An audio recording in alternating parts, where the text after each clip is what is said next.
আমি এদেশের সম্মানিত আলেম সমাজকে বিনয়ের সাথে অনুরোধ করব, আসুন আমরা ঐক্যবদ্ধ হই।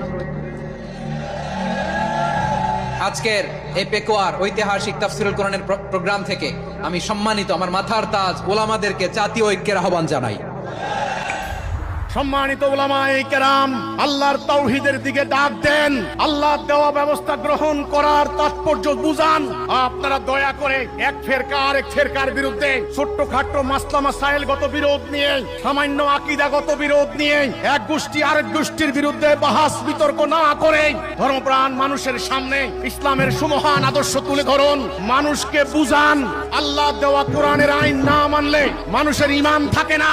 আজকে আমরা বিরাট সম্মেলন করি, অমুককে কাফের ঘোষণা করতে হবে, অমুককে অমুসলিম ঘোষণা করতে হবে। ভাইরা আমার, আলেমরা নিশ্চয়ই জানেন আল্লাহ কোরআনে বলেছেন, যারা আল্লাহর কোরআনের আইন দ্বারা বিচার করে না তারা কাফের। আজকে আমাদের এই 18